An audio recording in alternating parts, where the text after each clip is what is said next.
আপনাদেরকে আজকে একটা জিনিস দেখাবো বা আপনাদেরকে জানাবো বলে এই ভিডিওটা করছি।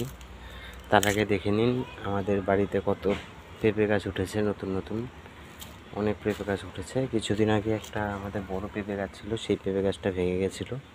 তার ফলে অনেক পেঁপে পেকেছিল এবং আশেপাশে পড়েছিল অনেক পাকা পেঁপে। সেই পেঁপেগুলোর চারা হয়েছে। সেই গাছটি তো নেই এখন, সেই গাছের সন্তানরা আছে। চারিদিকে আমাদের বাড়ির চারিদিকে এখন পেঁপে গাছ শুধুমাত্র। এটা এই লাল গাছটা দেখতে পাচ্ছেন, অনেকে হয়তো চেনেন না, বেশিরভাগই চিনে থাকবেন। এটা হচ্ছে পুঁই ডাঁটা গাছ, এটা খাওয়াও যায়। আজকে যেই জিনিসটার জন্য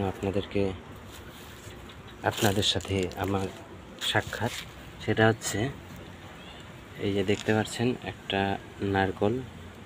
নারকেলের থেকে গাছ বেরিয়েছে। দেখুন পিছনে দুটো শিকড়ও বেরিয়েছে, দেখতে পাচ্ছেন কি পারছেন না। তো আপনাদেরকে যেই জিনিসটা জানানোর সেটা হচ্ছে, অনেকের একটা ভুল ধারণা থাকে যে নারকেল যদি ছুলে গাড়া হয় তাহলে সেটা হয় না। এটা ভুল ধারণা একটা। নারকেল আপনারা যদি ভালো মতো ছুলে গাড়তে পারেন তাহলে নারকেল গাছ আরও ভালো হবে। কারণ যদি আপনি ছুলে গাড়েন তাহলে এই গাছটা যে আছে এই গাছটা কোনো রকম বাধা বিপত্তি না পেরিয়ে সোজা বেরিয়ে আসতে পারে, মানে ভেতর থেকে বেরিয়ে আসতে পারে এবং খুব তাড়াতাড়ি বেড়ে ওঠে কোনো রকম বাধা বিপত্তি ছাড়াই।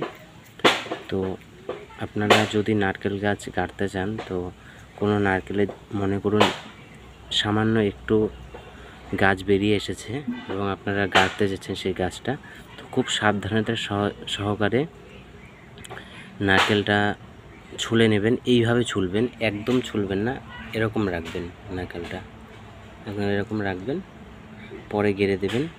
দেখবেন খুব তাড়াতাড়ি নারকেল গাছটা বৃদ্ধি পাচ্ছে এবং খুব তাড়াতাড়ি বড় হয়ে উঠবে। এই গাছটা আমি ভাবছি গাড়বো, কিন্তু আমাদের বাড়িতে সেরকম জায়গা নেই, তাও আমি গেড়ে দেব গাছটা। তো এই ভিডিওটা বানানোর উদ্দেশ্যই হচ্ছে আপনাদেরকে এই কথাটা বলা।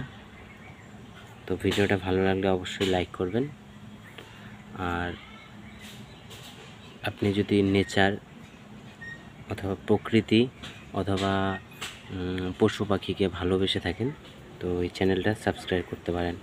কারণ এই চ্যানেলে সবসময় আমি এই নেচারাল রিলেটেড এবং পশু পাখির রিলেটেড ভিডিওই আপলোড করে থাকি। ধন্যবাদ সবাইকে।